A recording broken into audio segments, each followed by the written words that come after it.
to read this. This is from the Afghanistan papers. I want to get Kuba's take on this.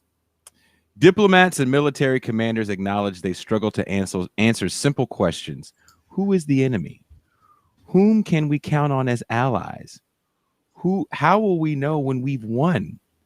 Their strategies differed, but Bush and Obama both committed early blunders that they never recovered from, according to the interviews. After a succession of quick military victories in 2001 and early 2002, Bush decided to keep a light force of U.S. troops in Afghanistan indefinitely to hunt suspected terrorists.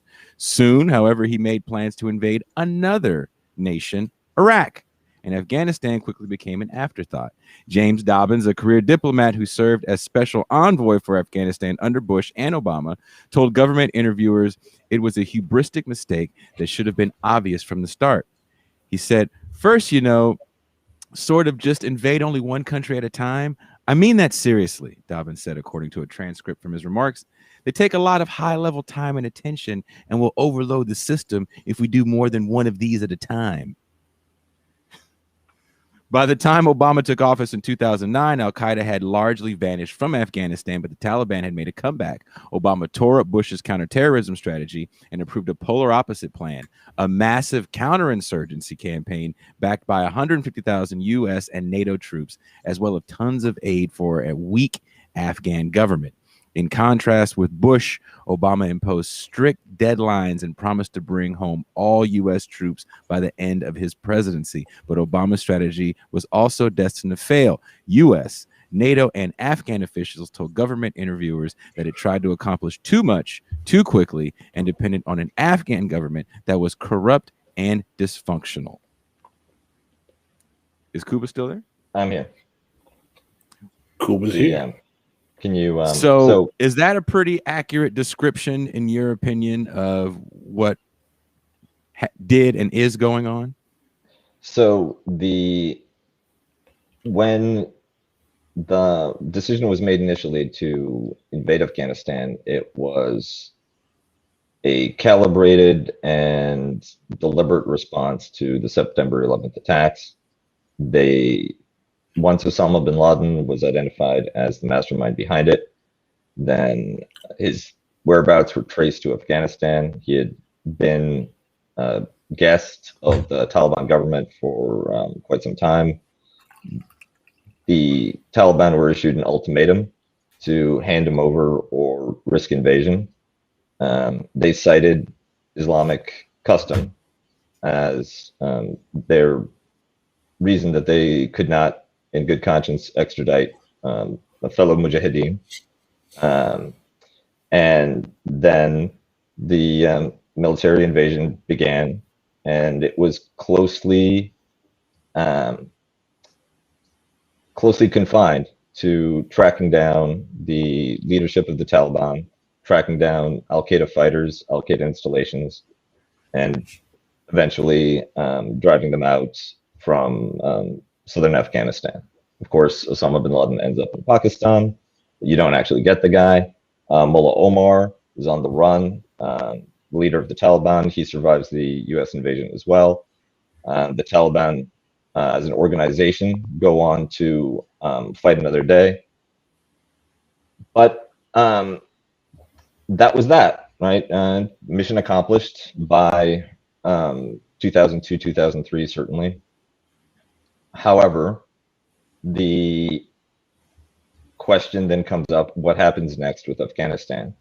And there was an awareness that during the Cold War, when the United States supported the Mujahideen against the Soviet-backed government in communist government in Kabul, that they hadn't paid attention to the end game, that they had just kind of spiked the football in the end zone, done a little dance, and went home. And as a result, the country was torn apart by infighting between different Mujahideen warlords, and eventually giving the rise to the conditions that allowed the Taliban to take over much of the country and turn it into this stronghold of Islamic fundamentalism, Sunni extremism.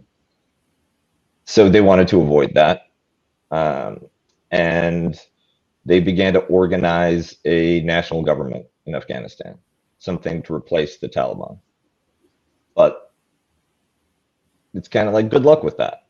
The Afghanistan has not had a unified national government probably since Genghis Khan. Prior to the Soviet invasion to support their communist clients, the country at best had a government in Kabul that could claim jurisdiction over the territory of Afghanistan, but in practice had extraordinarily limited influence beyond the territory where the ruler personally had connections, dynastic connections, tribal connections, patronage with powerful local elites. Areas where that didn't exist were essentially outside of his control, and you have people paying lip service to the notion that there's some king or some prime minister or some president in Kabul that nominally is in charge of the entire country, but effectively there was no unified Afghanistan. So the United States was going to build one from scratch just because that's what you do when you win a war. They found Hamid Karzai as a candidate that was supposed to be someone who could cross ethnic, sectarian lines to create that kind of stability that would allow a unified government to take hold. And of course, it never did. And one major mistake made early on was a refusal to negotiate with the Taliban, because the Taliban knew that they were defeated.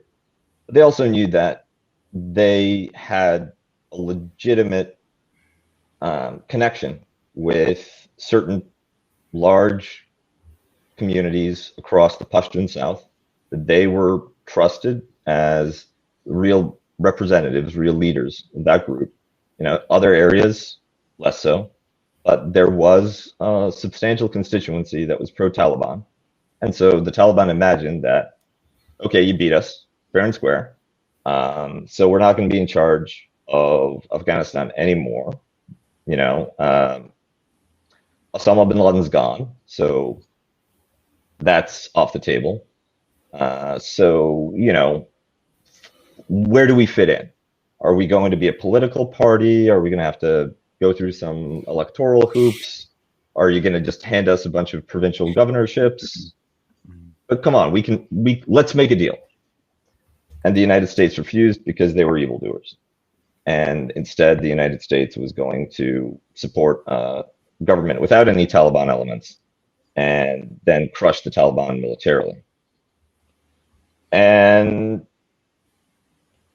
you know, how did that turn out? So that strategy, that attempt to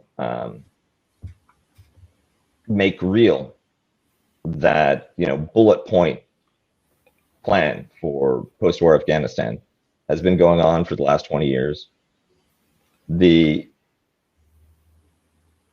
There's always been this kind of deadline, you know, like sophomore type, just give me one more day, professor. I promise, right? I'll have the essay done, just 24 more hours. Whenever there's been an accountability moment for the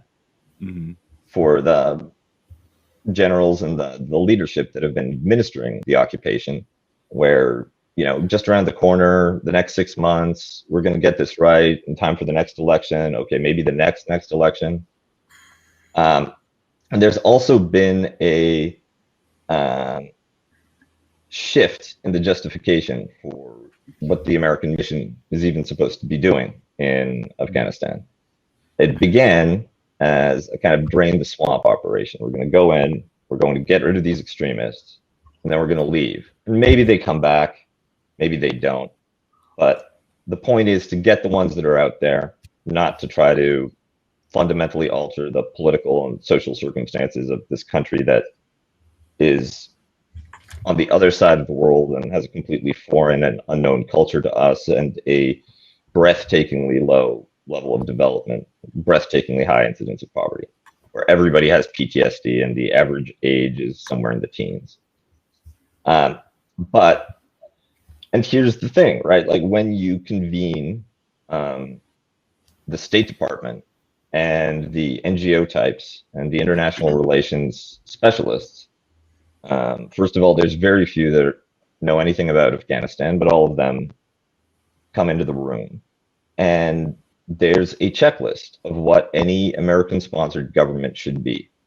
And this is a case of somebody getting high on their own supply. The United States tells other governments that you need to observe women's rights. Women's rights are human rights. You need to be a democracy. You need to have competitive elections. You need to observe the rights of religious minorities. You need to have freedom of speech, freedom of expression.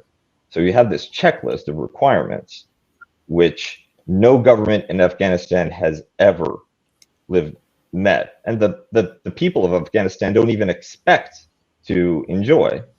But since this is an American project, you can't be creating Taliban light or a different, kinder, gentler Islamic Republic. You have to be creating basically Norway. And it turns out that that's really hard. We don't even have here. Yeah, exactly. Like the United States would have trouble reconstructing the United States to fit the requirements of the United States. To hear the rest of this show and more, you can find us at This Is Revolution Podcast, Apple Podcasts, Spotify, SoundCloud, Podbean, Pandora, and wherever else you get your podcasts. Also, a new episode premieres every Wednesday on the Zero Books YouTube channel. This